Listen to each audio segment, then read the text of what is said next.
Hello అండి అందరికీ. అందరైతే బాగున్నారండి. ఈరోజైతే సండే రోజైతే మార్నింగే ఏం చేసిన అంటే దొండకాయ పచ్చడి చేసుకునిండి ఇక పచ్చిపులుసు చేసిన. అదైతే మార్నింగ్ అయితే అయిపోయింది. ఇప్పుడైతే నైట్కి అయితే చికెన్. ఇప్పుడు టైం వచ్చేసి 7:30 అయితే అవుతుంది. ఇప్పుడైతే మేము నలుగురం ఉన్నాము. దానికి సరిపడంత బియ్యం అయితే పెడుతున్నా. బియ్యంలో అయితే అది బాస్మతి రైస్, అది కొనుక్కొచ్చినాయి. అందులో అయితే ఇట్లా చూద్దాం ఏమైనా ఉంటాయేమని అనుకోని ఇట్లా ఒకటి చూసినప్పుడే ఎంత పెద్ద రాయి అయితే కనిపించింది. కొనుక్కొచ్చినప్పుడు అయితే కొంచెం జాగ్రత్తగా అయితే చూసి అయితే వండుకోండి, లేదంటే మళ్ళీ పంటికి తగిలి కొద్దిగా నోట్లో పోతుంది కదా, బాయ్స్కి అయితే ప్రాబ్లం అవుతుంది మళ్ళీ. అందుకనండి కొన్నప్పుడైతే జాగ్రత్తగా. ఇక ఇప్పుడైతే బియ్యం కడిగేసి పొయ్యి మీద అయితే పెట్టేస్తున్నా. చికెన్ కూరకైతే ఉల్లిపాయలు పచ్చిమిర్చి అయితే కట్ చేసి అయితే పక్కన అయితే పెట్టుకున్నానండి. వర్షం అయితే బాగా పడుతుంది. కరెంట్ అయితే ఏం లేదు, కరెంట్ లేదు కాబట్టి నేనైతే టార్చ్ ఆన్ చేసుకొని వంట అయితే చేస్తున్నా. ఇక ఛార్జింగ్ బల్బ్ ఉంటుంది కదా, అది ఉంది కానీ లైటింగ్ అయితే తక్కువ వస్తుంది. బయట వర్షం సౌండే మరీ ఎక్కువ వస్తుందండి. కొంచెం ఏమనుకోకండి, డిస్టర్బ్ అయితే సారీ. సౌండ్ అయితే బాగా వస్తుంది వర్షంలో అయితే మీకైతే ఒక విషయం అయితే చెప్పాలండి. ఏమైందంటే నేనైతే టైలరింగ్ చేస్తాను. అయితే ఇద్దరైతే నా దగ్గరకు వచ్చినప్పుడు అయితే వాళ్ళ బ్లౌజులు కంప్లీట్ అయినాయి, తీసుకోవడానికి అయితే వచ్చిండ్రు. బ్లౌజ్కి అయితే మొత్తం అయితే 700 అయితే అయ్యిందండి. వాళ్ళు అయితే ఏమన్నారంటే తీసుకో 200 మళ్ళీ తర్వాత ఇస్తామని చెప్పిండ్రు. సరే ఇట్లా అయితే ఏం కాదులే అని తీసుకున్నా. అయితే కొద్దిసేపు అయినాక మళ్ళీ ఏమన్నాడు, అయితే నాతో 200 ఉండే తీసుకో, ఇప్పుడే ఒకటేసారి కంప్లీట్ అవుతాయి అని మళ్ళీ అన్నారు. వాళ్ళే మీ ఇష్టం ఉంటేనేమో ఇవ్వండి, లేదంటే తర్వాత ఇద్దులే అంటే చెప్పిన. అయితే 200 ఉన్నాయని ఒక్కటే చెప్పింది, కానీ నాకైతే ఆమె చేతికి అయితే 200 అయితే ఇవ్వలేదు. 500 అయితే ఒక్కటే ఇచ్చింది. ఏమన్నది, బ్లౌజులు తీసుకున్నప్పుడే ఇచ్చిన చూడమ్మ పైసలు అయితే ముట్టిపోయినాయి అన్నది. నేనైతే షాక్ అయినా. నాకేడు ఇచ్చినావు, నాకు ఇచ్చింది అయితే 500 కదా, నాకైతే 700 ఇవ్వలేదు అక్క అని నేను చెప్పిన. అయితే ఏమన్నది, పక్కల ఆమె వెంబడొచ్చిన ఆమె ఏమన్నది, లేదు ఇప్పుడే ఇచ్చే కదా 500 కాదు, నెక్స్ట్ కూడా మళ్ళీ 200 ఇచ్చింది కదా, తీసుకొని ఆడ పెడితే చూడు నీవు అన్నది. నీకు ఇచ్చిన దానికి అంత గుర్తుంటే నాకు ఇవ్వదాన్ని, నేను తీసుకుందని నాకు గుర్తుందాక, నేను తీసుకోలేదు పైసలు అని నేను అన్నా.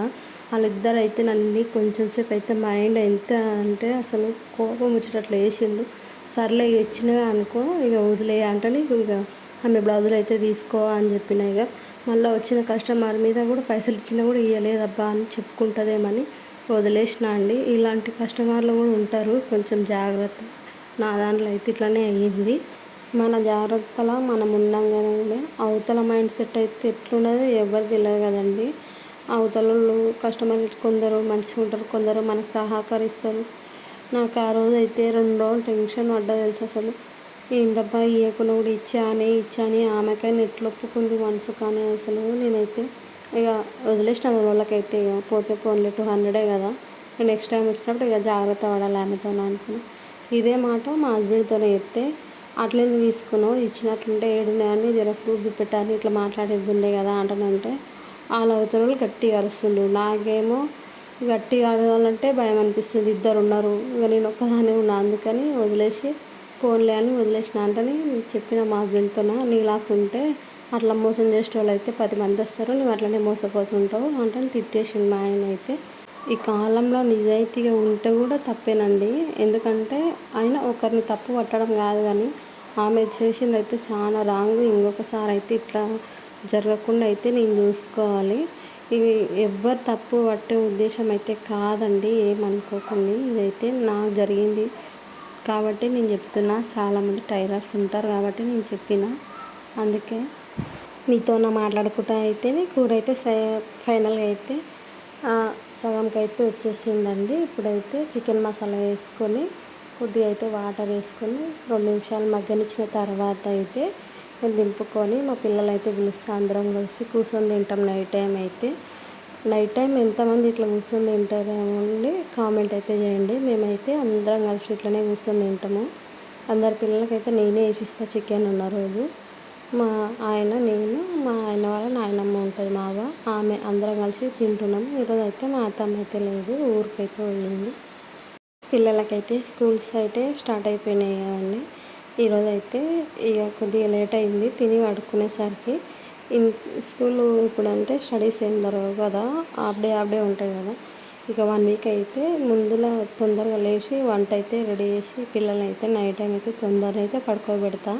నైట్ టైం తొందరగా పడుకోబెడితే పొద్దుగాల తొందరగా లేస్తారు కాబట్టి ఈ స్కూల్ అయితే స్టార్ట్ అయినాక ప్రతి ఒక్క తల్లులకి హడావిడిగానే ఉంటుంది అండి. ఇక నేనైతే ఈరోజైతే లేట్ చేసిన. ఇక 1 వీక్ అయితే ఇక మొత్తం నాకు మస్తు హడావిడిగానే ఉంటుంది పని మొత్తం. ఇక మా ఆయన వాళ్ళ ఆ నాయనమ్మ అయితే ఏమంటుందంటే, ఏంది ఇట్లుంది అన్నం ఇది బగారా అన్నమా అంటుందన్నది. లేదా తెల్లన్నమే కానీ బియ్యం బాస్మతి రైస్ బయట కొనుక్కొచ్చినామంటే ఆమె ఏమన్నదంటే, ఇంట్లో బియ్యం అయిపోయినాయా బయట కొనుక్కొచ్చుకున్నారు అని అన్నది. ఆమెకైతే తెలియదు కదా ఇట్లా బాస్మతి రైస్ బిర్యానీకి అయితే వాడుకుంటామని. అవైతే లాస్ట్లో అయితే ఫన్నీగా మళ్ళీ జోక్ చేసింది.